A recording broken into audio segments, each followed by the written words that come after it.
Right now, there is a kid finishing parents' evening in a heated discussion with his mother, saying, why does he have to study subjects he will never ever use in his life?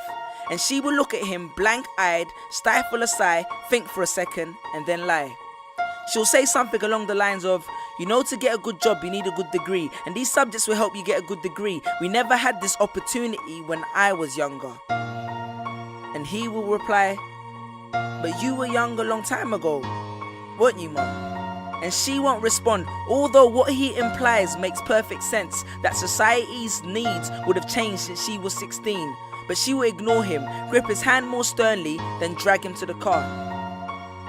But what she doesn't know is that she didn't ignore him just to shut him up. She didn't lie because they were just returning from parents' evening and an argument in the hallway would look bad on her resume. She won't lie because she's just spent the last 1 hour convincing a stern-faced teacher that she will ensure that her child studies more at home. No, she will lie simply because she does not know any better herself. Although her whole adult life she has never used or applied Pythagoras' theorem, pathetic fallacy, and still does not know the value of X, she will rely on society to tell her that her child, who has one of the sharpest minds in the school, is hyperactive, unfocused, easily distracted, and wayward. Students, how many equations, subjects, and dates did you memorize just before an exam never to use again?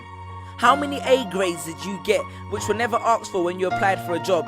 How many times have you remembered something 5 minutes just after the teacher said stop writing, only to receive your results 1 month later to realize that you were only 1 mark short of the top grade? Does that mean remembering 5 minutes earlier would have made you more qualified for a particular job? Well, on the application form it would have. We all have different abilities, thought processes, experiences, and genes. So why is a class full of individuals tested by the same means? So does that mean Sherelle thinks she's dumb because she couldn't do a couple of sums? And if this issue is not addressed properly, it then becomes a self-fulfilling prophecy. Then every school has the audacity to have a policy on equality. The irony. Exams are society's methods of telling you what you're worth.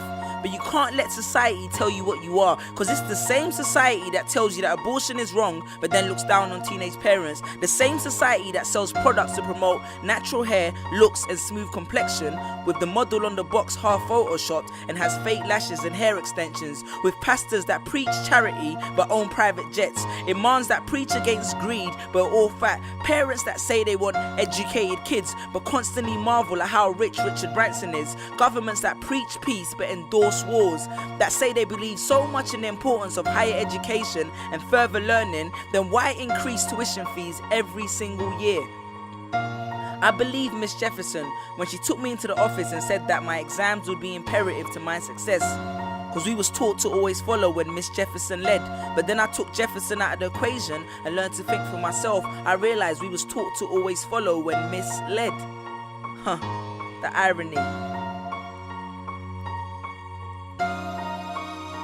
Test us with tests, but the finals are never final, because they never prepare us for the biggest test, which is survival. And what I suggest is fairly outlandish, so I do not expect everyone to understand this, except for the kids who knows what it feels like to be worth no more than that D or that A that you get on results day, and the ones whose best stories were never good enough for the English teacher, because apparently you missed out key literal techniques, did not follow the class plan, and the language was too informal for him to understand. But then he'd reference Hamlet and Macbeth, and you'd fight the urge to express your contempt by partially clenching your fist with only your medius finger left protruding in the middle of your hand, and then asked if he was aware that Shakespeare was known as the innovator of slang. Or the kid at the back of the class who thinks, why am I studying something that doesn't fuel my drive? But then when confronted with a maths problem, his eyes come alive. So this one is for my generation, the ones who found what they were looking for on Google, the ones who followed their dreams on Twitter, pictured their future on Instagram, accepted destiny on Facebook. This one's for my failures and my dropouts, for my unemployed graduates, my shop assistants, cleaners, and cashiers with bigger dreams,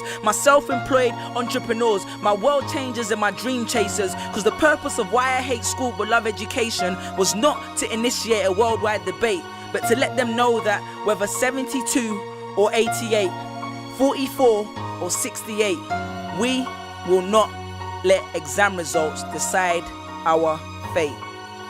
Peace.